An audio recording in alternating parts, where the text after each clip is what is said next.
Bonjour à tous et très bon lundi de Pentecôte. Aujourd'hui, nous allons parler d'un sujet qui me touche particulièrement et certainement un grand nombre d'entre vous. Il s'agit de l'anxiété. Et ce que je voudrais faire aujourd'hui, c'est réussir à partager un petit peu avec vous mon propre chemin par rapport à ce problème d'anxiété. Et peut-être éventuellement vous donner des pistes de réflexion, peut-être aussi d'action, pour apprendre à gérer, à diminuer vos propres états anxieux, puis au moins ouvrir un petit peu la réflexion et la discussion par rapport à ça, en espérant que ça puisse vous rendre service. Alors ce que je vais faire là, c'est utiliser mon propre exemple par rapport à ça.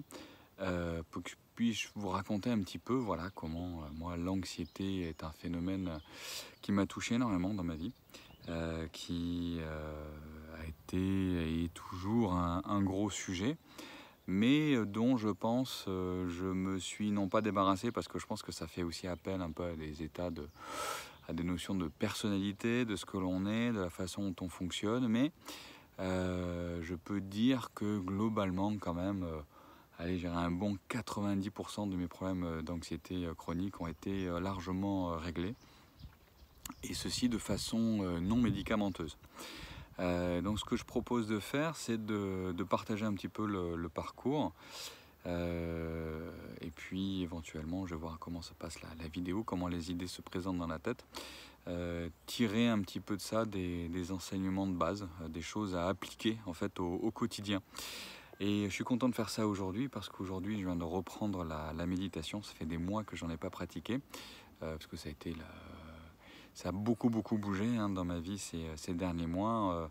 Le retour en France, repasser la qualification de médecine générale, le travail à l'hôpital, les stages, etc. Ça a beaucoup bougé tout le temps et j'ai eu un mal de chien à garder mes équilibres généraux. Et puis là, ce matin, j'ai repris la méditation. La semaine dernière, je me suis fait un petit jeûne expérimental dont je vous parlerai plus tard dans une vidéo de retour d'expérience. Un très chouette jeûne d'ailleurs qui s'est passé de façon extrêmement simple. Je pense avoir trouvé une bonne technique que je n'ai pas inventée, que j'ai adaptée à partir d'autres guides. Un guide général qu'on appelle le Fast Mimicking Diet, et c'était un truc qui est beaucoup plus simple, beaucoup plus facile à gérer, mais c'est une toute autre histoire. Et donc maintenant que je suis en train de remettre en place plein d'éléments stables de mon hygiène de vie personnelle, je voulais vous parler de l'anxiété parce que c'est en plus dans ma vie, je dirais, une des raisons les plus fondamentales pour laquelle je me suis orienté progressivement vers une espèce de néo-hygiénisme.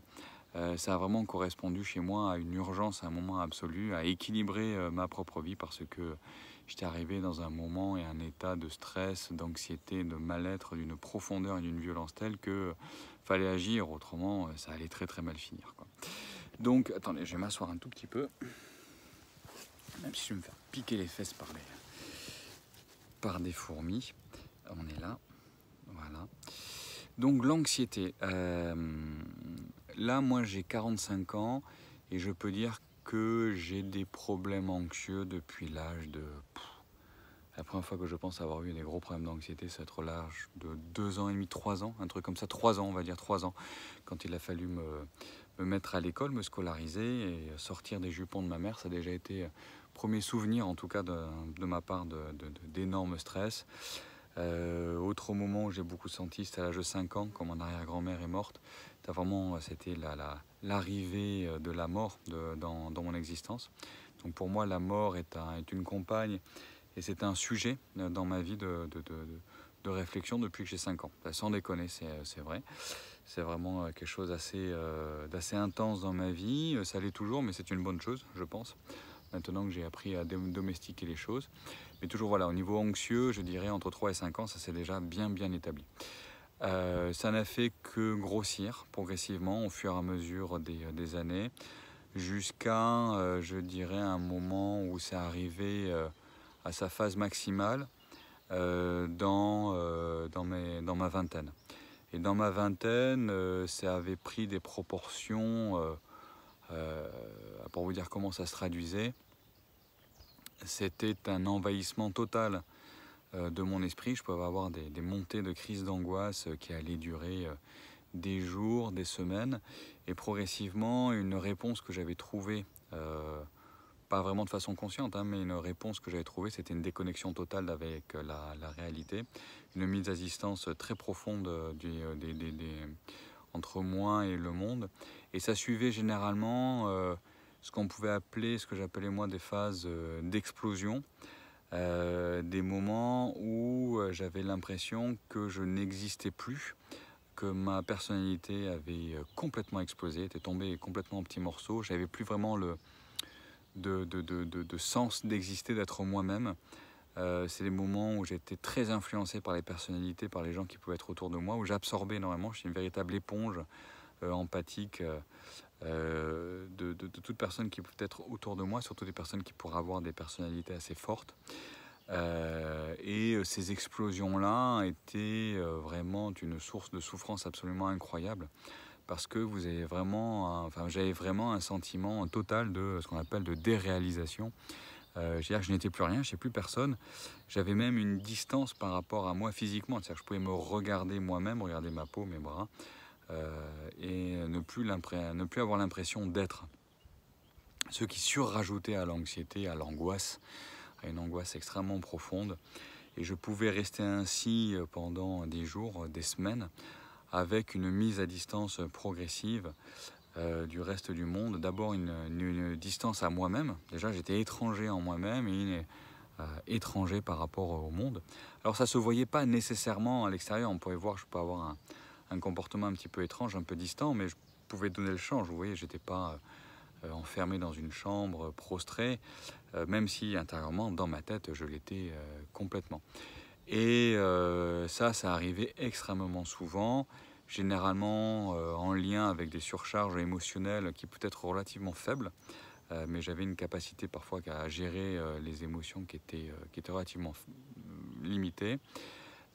Et je vivais tout le temps dans l'angoisse de l'arrivée d'une crise d'angoisse. Donc ce qui est non seulement vous aviez l'anxiété, l'angoisse, mais l'anticipation, l'appréhension de l'angoisse qui rajoutait de l'angoisse, et ce qui fait que je pense que je passais une grosse partie de ma vie à m'observer le nombril pour essayer de comprendre ce qui allait générer ces crises-là, ces crises d'effondrement intérieur.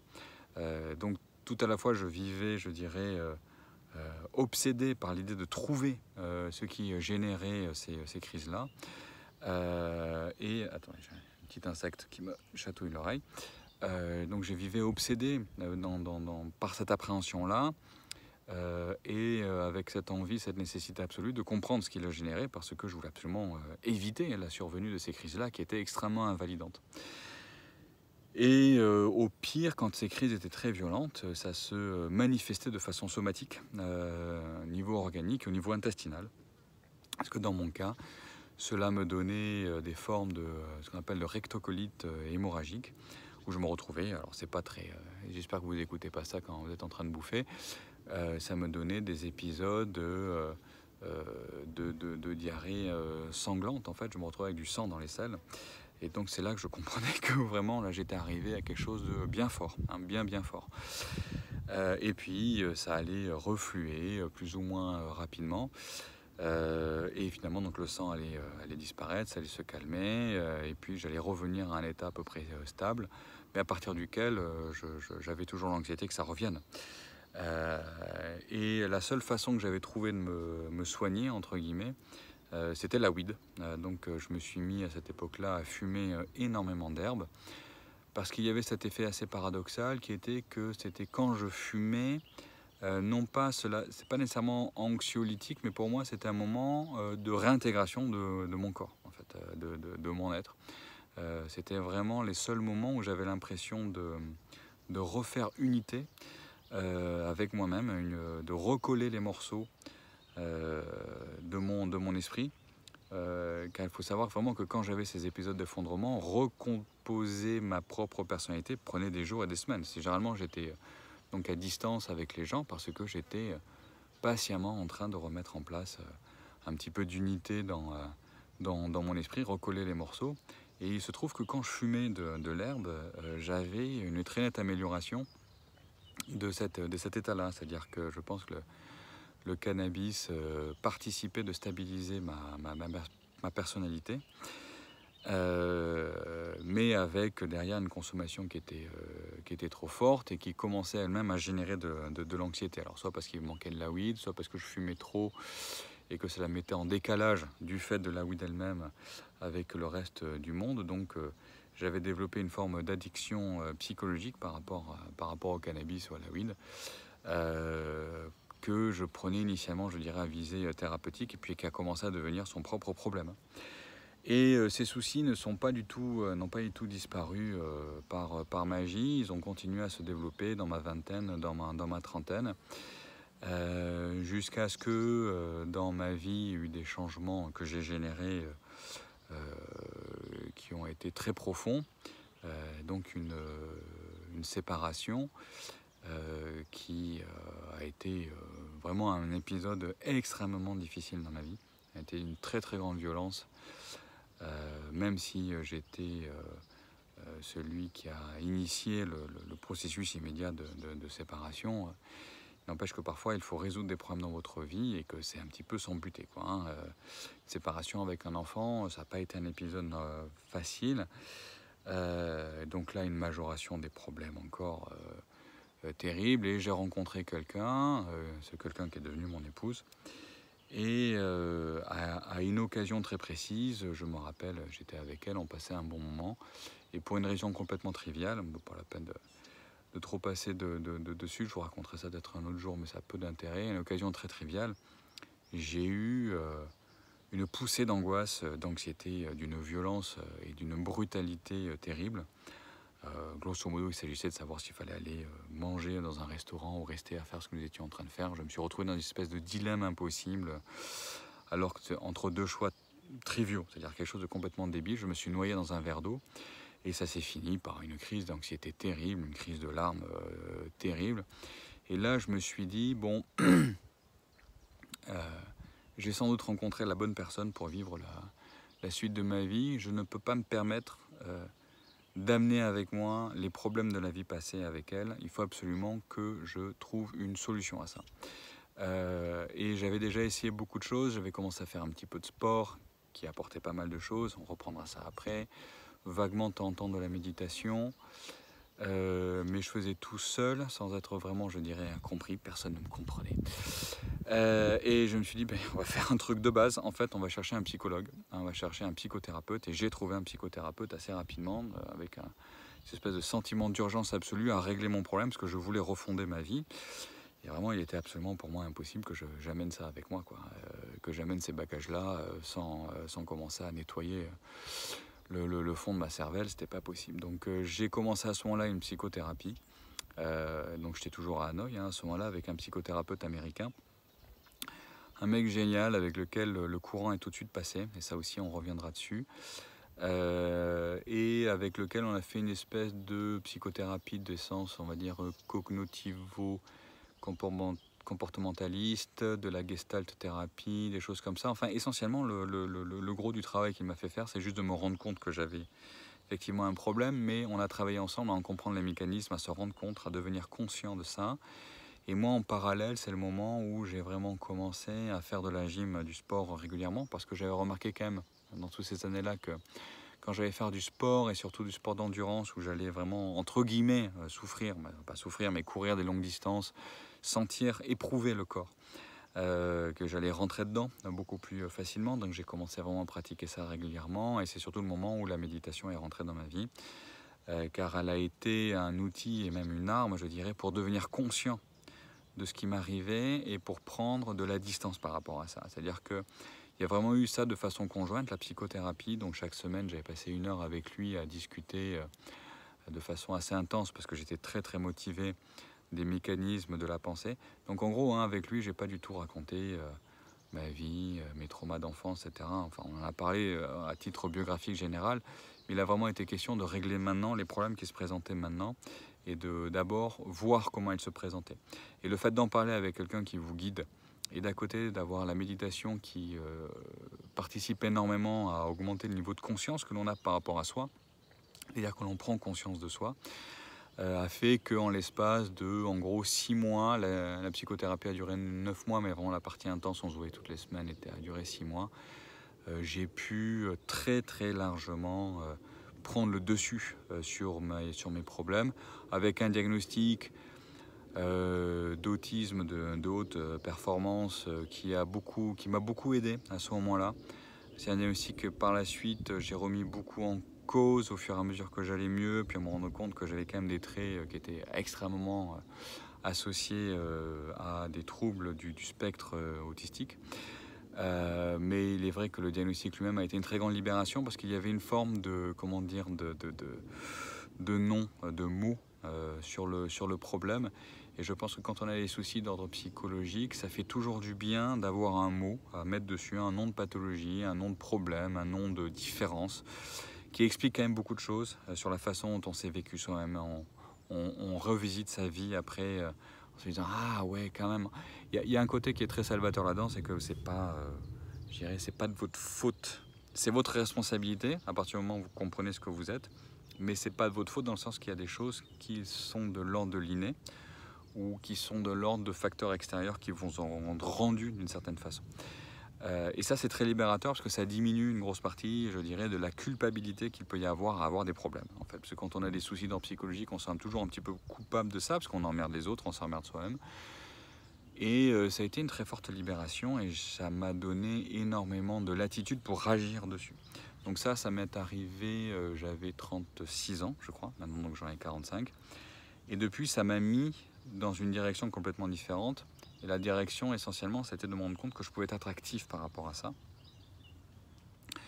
Et de mettre en place une hygiène de vie générale qui m'a permis de désamorcer l'essentiel des crises au fur et à mesure et de travailler sur moi-même en profondeur. Donc les progrès que vous faites à ce moment-là ne se font pas de semaine en semaine. Hein. C'est quelque chose qui prend pas mal de temps. Enfin, dans mon cas, je ne peux pas dire maintenant que j'ai réglé tous mes soucis, hein, mais j'ai réglé suffisamment de problèmes pour que ma vie soit bonne maintenant. Ça, c'est quand même le plus important. Donc j'ai toujours des emmerdements, mais pour l'essentiel, ma vie est très bonne. Je ne peux pas dire que je souffre autant maintenant de problèmes d'anxiété. La plupart du temps, je dors comme un bébé. Il y a des moments où je dors mal parce qu'il y a tel ou tel truc qui vont ressurgir. Mais j'ai compris comment ça marchait. Et voilà maintenant en fait les choses que j'ai comprises par rapport à tout ça, qu'est-ce que j'ai gagné par rapport à tout ça et qu'est-ce que je fais en pratique qui je pense est exportable pour pas mal de gens, non pas pour régler tous les problèmes, hein, mais pour peut-être participer à identifier les problèmes et à en régler en partie. Je dirais donc que la première chose très intelligente que j'ai faite, c'est de comprendre que je ne pouvais pas régler initialement le problème seul. Je pense que c'est la chose la plus intelligente que j'ai faite, c'est que j'ai demandé de l'aide. J'ai demandé de l'aide parce que j'avais envie d'aller mieux et parce que j'avais compris que seul, je ne pouvais pas y arriver. Et ça a été vraiment le truc le plus brillant, le plus intelligent, c'est de me rendre compte que voilà, j'étais pas du tout surpuissant par rapport à ça. Tout seul, j'étais en situation d'échec permanente. Et j'ai demandé de l'aide, j'ai trouvé de l'aide, et ça a été un changement radical, tant par le fait qu'on m'a apporté de l'aide que par le fait que j'ai reconnu que j'avais un problème qui avait besoin d'être réglé. Vous voyez, vraiment les deux choses à la fois. Les deux choses comptent hein, quand on a un souci. Reconnaître qu'on a un souci, chercher de l'aide, et ces deux choses-là déjà soignent, je dirais. Ça, c'est la base. Autre chose fondamentale, l'arrivée de l'activité physique de façon très régulière dans ma vie. Et je sens très clairement que dès que je vais avoir une baisse d'activité physique pendant une semaine, 2 semaines, je vais avoir mon niveau d'anxiété de base qui va remonter. Ça se fait progressivement, mais je vais d'abord ressentir des petites choses comme ça qui font que je peux être un petit peu plus irritable. Il y a des choses, une façon de voir le monde qui va commencer à être un petit peu altérée. Peut-être une irritabilité, un pessimisme qui peut arriver. Ça, c'est lié au manque d'activité physique. J'ai aussi profondément changé ma nutrition à ce moment-là. Je change demain. Qui était un téléphone, j'ai changé ma nutrition et beaucoup des choses dont je vous parle, le microbiote, toutes ces choses-là, la nutrition, viennent beaucoup de là aussi. De façon, alors c'est encore une fois c'est un détail dégueulasse, mais tant que j'avais une personnalité anxieuse, je dirais que j'avais des selles qui étaient de très mauvaise qualité, qui étaient plutôt du côté assez liquide. Et à partir du moment où j'ai réglé le problème d'anxiété et de nutrition à la fois. J'ai une régularisation totale de mon appareil digestif et pour ça, je ferai une vidéo quand je finirai enfin mon cycle sur le microbiote, globalement, avec une disparition quasi totale du besoin d'utiliser du papier toilette. J'ai une feuille, 2 feuilles, et puis c'est maximum, plus du tout, quasiment plus besoin. Donc ça, il y a une logique derrière, qui est la connexion entre le système nerveux central, le système nerveux mésentérique, le système immunologique, qui est essentiellement dans les intestins, le microbiote. Il y a toute une logique physiologique que l'on découvre autour de ça, mais moi j'ai pu le voir. Et on sait aussi, par exemple, que les enfants autistes ont des selles qui sont liquides, d'une façon générale. Donc on voit qu'il y a une association. Ça ne veut pas dire qu'il y a un lien de causalité stricte entre les deux, mais on voit qu'il y a une corrélation très forte et probablement des pistes pour pouvoir expliquer cela. Donc, psychologue, exercice physique, rectification de mon régime alimentaire. Essentiellement, c'est très simple, c'est-à-dire une très grosse augmentation de la part végétale dans mon alimentation. Donc, comme je dis toujours à tous mes patients, du cru, du cuit et du fermenté. C'est les 3 choses qu'il faut avoir très régulièrement dans son alimentation. Et l'arrivée de la méditation. Et la méditation, méditation simple sur la respiration, d'inspiration zen. Moi, spirituellement, il y a le bouddhisme zen est quelque chose qui m'intéresse. Je ne suis pas un fervent pratiquant, j'aime pas les idéologies toutes faites. Puis j'ai un gros fond, je suis un gros nerd aussi, donc j'ai la science physique, toutes ces choses-là qui m'accompagnent beaucoup dans ma compréhension du monde. Mais il est vrai que j'ai une sensibilité, je dirais, spirituelle. Ça fait partie de mon système spirituel. Mais c'est essentiellement quoi, une méditation sur la respiration, sur la perception interne. Et déjà, la pratique de la méditation en soi, au moment où on la pratique, va calmer, mais c'est surtout la façon ensuite d'utiliser la méditation. C'est ce que j'explique toujours à mes patients quand on parle de ce genre de choses. C'est qu'il y a le temps de la méditation et puis il y a le temps aussi où on va utiliser la perception supplémentaire que la méditation vous donne. C'est-à-dire que la méditation vous permet de faire un petit pas en arrière par rapport à soi-même, de faire un pas en arrière par rapport au process, au mécanisme de la psyché.